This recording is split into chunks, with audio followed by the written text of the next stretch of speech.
Hello friends, welcome back to our channel Needles&Threads. இன்னைக்கு நம்ம பார்க்க போற வீடியோ என்னன்னா லைனிங் ப்ளவுஸ் ஸ்டிச்சிங்ல ஸ்லீவ் ஜாயிண்ட் எப்படி பண்றது, சைடு ஜாயிண்ட் பண்ணி ஒரு ப்ளவுஸ் எப்படி நம்ம கம்ப்ளீட் பண்றதுன்னு தான் பார்க்க போறோம். சோ இதுல பேக் நாட் எப்படி நம்ம ஸ்டிட்ச் பண்றதுன்றதையும் இன்க்ளூட் பண்ணிருக்கேன். சோ வீடியோவை ஸ்கிப் பண்ணாம பாருங்க. ஆல்ரெடி ஸ்லீவ் வந்து லைனிங்ல மட்டும் தான் நான் கட் பண்ணிருக்கேன். மெயின் ஃபேப்ரிக்ல கட் பண்ணல. மெயின் ஃபேப்ரிக்கோட நல்ல பக்கம் லைனிங் வந்து இருக்கிற மாதிரி வச்சிட்டு ஒரு 1/2 இன்ச் டிஸ்டன்ஸ் கொடுத்து கீழ பாட்டம்ல மட்டும் நீங்க இந்த மாதிரி ஸ்டிட்ச் பண்ணுங்க. மெயின் ஃபேப்ரிக்கோட நல்ல பக்கம் லைனிங் இருக்கணும். ஓகே, 1/2 இன்ச் கொடுத்து டிஸ்டன்ஸ் கொடுத்துட்டு இந்த மாதிரி ஸ்டிட்ச் பண்ணி லைனிங் மட்டும் ஓப்பன் பண்ணி மேலே ஒரு டாப் ஸ்டிட்ச் கொடுத்துக்கோங்க. ஸோ ஃபுல் அந்த மாதிரி ஒரு டாப் ஸ்டிட்ச் கொடுத்ததுக்கப்புறமா லைனிங்கை உள்பக்கம் இது மாதிரி மடித்து விட்டுட்டு ஒரு 1/2 இன்ச் டிஸ்டன்ஸ் கொடுத்து ஃபுல்லாக நீங்கள் தையல் போட்டுக்கோங்க. மெயின் ஃபேப்ரிக் மேலே தான் நீங்கள் தையல் போடணும். ஸோ இந்த மாதிரி தையல் போட்டதுக்கப்புறமா உள்பக்கம் திருப்பி விட்டு லைனிங் கரெக்டாக கட் பண்ணியிருக்கோம் இல்லையா, ஸோ அதை சுற்றி நீங்கள் மெயின் ஃபேப்ரிக் சேர்த்து வர்ற மாதிரி தையல் போட்டுக்கோங்க. எக்ஸ்ட்ரா இருக்கக்கூடிய மெயின் ஃபேப்ரிக் எல்லாம் கட் பண்ணிடுங்க இந்த மாதிரி. ஸோ இதே மாதிரியே இன்னொரு சைடு ஸ்லீவையும் நீங்கள் வந்து ஸ்டிச் பண்ணிக்கோங்க. மெயின் ஃபேப்ரிக்கோட நல்ல பக்கம் லைனிங் வச்சு 1/2 இன்ச் டிஸ்டன்ஸ் கொடுத்து ஃபுல்லாக ஸ்டிச் பண்ணதுக்கப்புறமா டாப் ஸ்டிச் ஒன்று கொடுத்துக்கோங்க. லைனிங் ஓப்பன் பண்ணி அதுக்கப்புறமா லைனிங் உள்பக்கம் திருப்பிட்டு மெயின் ஃபேப்ரிக்கில் ஒரு 1/2 இன்ச் டிஸ்டன்ஸ் கொடுத்து தையல் போட்டுக்கோங்க. இப்போ லைனிங்கும் மெயின் ஃபேப்ரிக்கும் சேர்த்து வர்ற மாதிரி சுற்றி தையல் போட்டு எக்ஸ்ட்ரா இருக்கக்கூடிய மெயின் ஃபேப்ரிக் எல்லாம் கட் பண்ணி எடுத்துருங்க. ஸோ இதுக்கப்புறமா நம்ம ஃப்ரண்ட் வந்து டீப் கட் பண்ணியிருப்போம் இல்லையா, ஸோ அது கரெக்டாக இருக்கா ரெண்டும் அப்படின்றத ஒரு தடவை செக் பண்ணிக்கோங்க. செக் பண்ணிவிட்டு சென்டர் கட் பண்ணிக்கோங்க. ஓகே, சென்டர் கட் பண்ணிவிட்டு ஸ்லீவ் வந்து அட்டாச் பண்ணுறதுக்கு முன்னாடி இந்த மாதிரி நீங்கள் ஜஸ்ட் ஸ்லீவை வந்து வச்சு பாருங்கள். ஸோ ஃப்ரண்ட் நீங்கள் டீப் கட் பண்ணியிருக்கிறது ஃப்ரண்ட் சைடு தான் வருதான்றதை ஒன்ஸ் செக் பண்ணிவிட்டு அதுக்கப்புறமா நீங்கள் ஸ்டிச் பண்ணுங்கள். ஸோ ஃபஸ்ட்டு வந்து நம்ம சென்டர்லேருந்து ஒன் சைடு வந்து ஸ்டிச் பண்ணுவோம். ஸோ அதுக்காக 1/2 இன்ச்சில் இந்த மாதிரி மார்க் பண்ணிவிட்டு அந்த மார்க்கிங் மேலேயே நீங்கள் தையல் போட்டுட்டு வாங்க.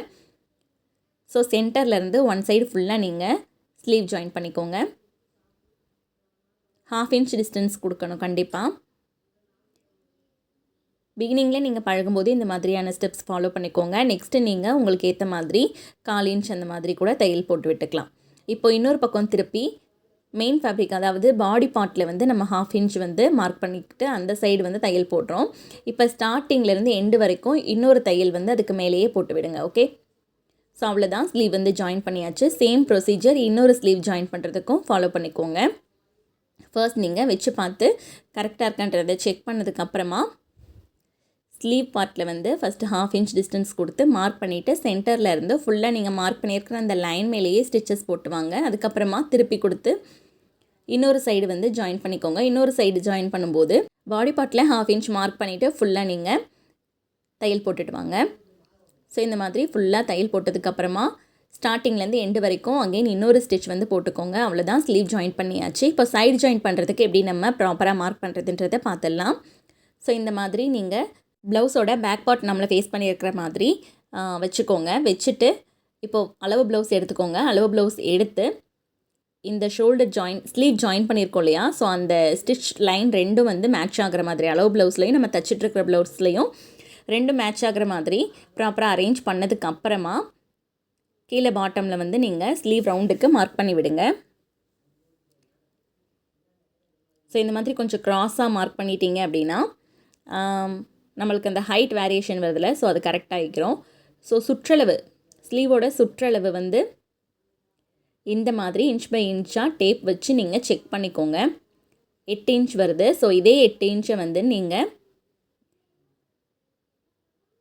இப்போ நம்ம தைக்க போகிற ப்ளவுஸில் மார்க் பண்ணிக்கோங்க. ஸோ அதே 8 இன்ச்சுக்கு வந்து நீங்கள் மார்க் பண்ணிக்கோங்க. பேக் சைடில் தான் நீங்கள் மெஷர் பண்ணணும் அளவு ப்ளவுஸில். ஸோ இதுக்கப்புறமா கீழே வேஸ்ட் கிட்ட மார்க் பண்ணிக்கலாம். ஸோ அதுக்காக அளவு ப்ளவுஸை 2ஆக ஃபோல்டு பண்ணி அதோட சென்டர் மார்க் பண்ணிக்கோங்க. அதே மாதிரியே இப்போ நீங்கள் தைக்கிறதுக்கு எடுத்துருக்கிற ப்ளவுஸையும் சென்டர் மார்க் பண்ணிக்கோங்க. மார்க் பண்ணிவிட்டு சென்டர் டு சென்டர் மேட்ச் ஆகிற மாதிரி நீங்கள் அரேஞ்ச் பண்ணிக்கோங்க. இந்த மாதிரி வச்சுட்டு அளவு ப்ளவுஸில் லாஸ்ட்டு தையல் எந்த இடத்துல இருக்கோ அந்த இடத்துல நீங்கள் ஒரு மார்க் பண்ணிக்கோங்க. ஸோ இந்த 3 மார்க்கிங் மட்டும்தான் நம்மளுக்கு சைட் ஜாயிண்ட்டுக்கு தேவை.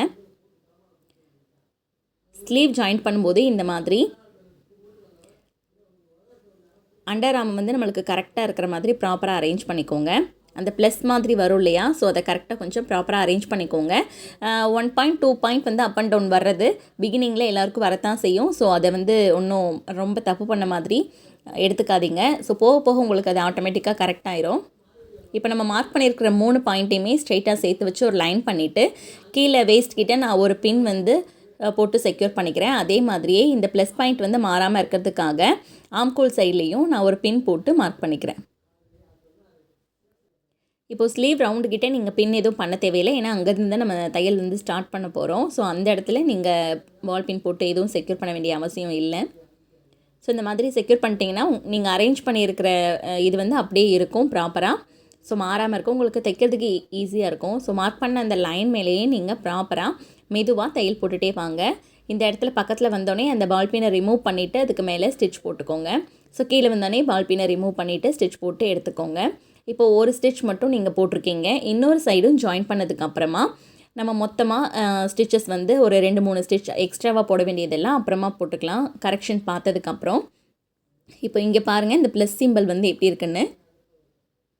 ஸோ இதே மாதிரியே இன்னொரு சைட் ஜாயின் பண்ணும்போது நான் கீழே வேஸ்ட்டில் இருந்து ஜாயின் பண்ணிகிட்ருக்கேன். அப்போ தான் நம்மளுக்கு தைக்கிறதுக்கு வாட்டமாக இருக்கும். ஸோ சைட் ஜாயின் பண்ணி முடிச்சதுக்கப்புறமா இப்போ அதுக்கு பேக் நாட்க்கு தேவையான டசில் வந்து நம்ம ரெடி பண்ணிடலாம். ஸோ ஸ்கொயர் பீஸ் வந்து நான் எடுத்திருக்கேன் 3 இன்ச் 3க்கு 3 அப்படின்ற மாதிரி ஸ்கொயர் பீஸ் எடுத்திருக்கேன். அது இந்த மாதிரி ட்ரையாங்கிள் ஷேப்பில் ஃபோல்டு பண்ணிக்கோங்க. ப்ராப்பராக இந்த மாதிரி ட்ரையாங்கிள் ஷேப்பில் ஃபோல்டு பண்ணிக்கோங்க. ஓகே, இந்த மாதிரி ஃபோல்டு பண்ணிவிட்டு இந்த இடத்துல ரோப் வந்து கரெக்டாக இந்த மாதிரி வச்சுக்கோங்க. ஓகே, இப்படி வச்சுட்டு இதை மறுபடியும் இந்த சைடு ஃபோல்டு பண்ணி அப்படியே அதில் தையல் போட்டுட்டு வாங்க. அந்த ஓப்பன் வந்து க்ளோஸ் பண்ணுற மாதிரி நீங்கள் தையல் போடுங்க. கீழே இந்த இடத்துக்கிட்ட வந்தோடனே ஒரு 1/2 இன்ச்சுக்கு முன்னாடியே அதை உள்பக்கம் இந்த மாதிரி ஃபோல்டு பண்ணிக்கோங்க. இல்லைன்னா அது ரொம்ப நீட்டிட்டு ஒரு மாதிரி ஷார்ப்பாக தையல் வெளியில் தெரிகிற மாதிரி அசிங்கமாக இருக்கும். ஸோ அதனால் உள்பக்கம் இந்த மாதிரி மடித்து கொடுத்து ஃபோல்டு பண்ணிட்டீங்கன்னா பார்க்குறதுக்கு கொஞ்சம் நீட்டாக இருக்கும். 2 தையல் போட்டுக்கோங்க, அப்போ தான் அது செக்யூர்டாக இருக்கும். ஸோ 2 தையல் போட்டதுக்கப்புறமா எக்ஸ்ட்ரா இருக்கக்கூடியது வந்து கட் பண்ணிடுங்க பிசுரை. ஸோ இப்போ அதை திருப்பி விட்டிங்க அப்படின்னா உங்களுக்கு சூப்பரான டசில் வந்து ரெடி ஆகிடும். இதுதான் வந்து ஃபஸ்ட்டு பிகினிங்கில் நம்ம ப்ராக்டிஸ் பண்ண வேண்டியது. இதுக்கப்புறம் இதில் நிறைய வெரைட்டிஸ் இருக்குது, நிறைய டிஃப்ரெண்ட் மாடல்ஸ் இருக்குது. ஸோ எல்லாமே 1 பை 1 நம்ம பார்க்கலாம் அதுக்கப்புறம் வரக்கூடிய வீடியோஸில். ஸோ ஸ்கொயர் ஷேப்பில் இருக்கக்கூடிய பீஸை இந்த மாதிரி ட்ரையாங்கிள் ஷேப்பில் ஃபோல்டு பண்ணிவிட்டு ரோப் வந்து இந்த மாதிரி அதோட கார்னர் எட்ஜில் வச்சுட்டு இதை இந்த மாதிரி ஃபோல்டு பண்ணிக்கோங்க. ஓகே, நான் எப்படி விரல் வச்சுருக்கேனோ அதே மாதிரியே விரல் வச்சு இப்படி விரல் வச்சு நீங்கள் இந்த மாதிரி ஃபோல்டு பண்ணிக்கோங்க.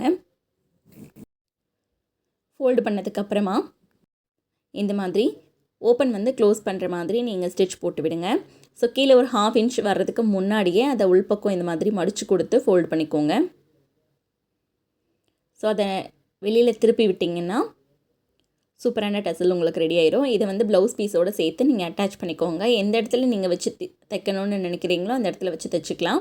இது வந்து பாட் நெக் ஒரு வி ஷேப் கொடுத்துருக்கிறதுனால அந்த வி ஷேப் வெளியில் எஜெக்டாகி தெரியுது இல்லையா, அந்த இடத்துல நான் வந்து ரோப் அட்டாச் பண்ணிக்கிறேன். ஸோ ஜஸ்ட் அதை உள்பக்கம் அடியில் கொடுத்து வெளியில் வந்து ஒரு 2-3 தையல் போட்டு விடுங்க.